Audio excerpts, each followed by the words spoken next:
এটাই তো এভরি এবং অল যুক্ত অ্যাফার্মেটিভ সেন্টেন্স, যাকে আমরা নতুন টপিকে, নতুন রুলের, নতুন নিয়মে, নতুন আঙ্গিকে, নতুন কৌশলে নেগেটিভ করার চেষ্টা করবো ইনশাআল্লাহ।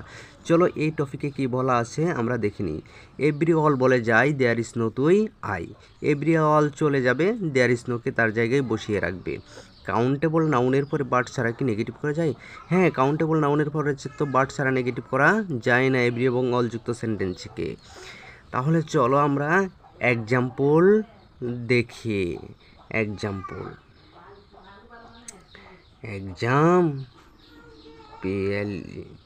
এক্সাম্পল কি বলা আছে? এভরি অল যুক্ত affirmative sentence.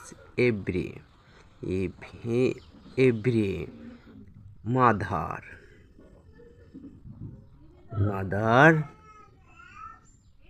Loves her child. Every mother loves her child. তো কি বলা হয়েছে? এভরি অল বলে যাই, এভরি অল চলে যাবে, সে বলতেছে চলে যাবে, কে আসবে তার পরিবর্তে?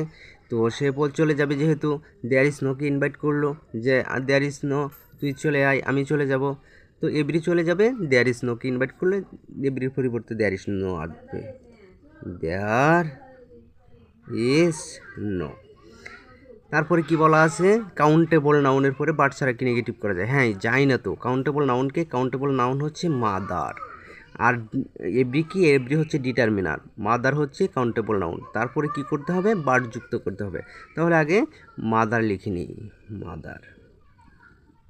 মাদার কাউন্টেবল নাউনের পরেই তো বার্ড সংযুক্ত করতে হবে। হ্যাঁ, বার্ড সংযুক্ত করে দিলাম, প্লাস বাকি অংশ লাভস হার চাইল্ড।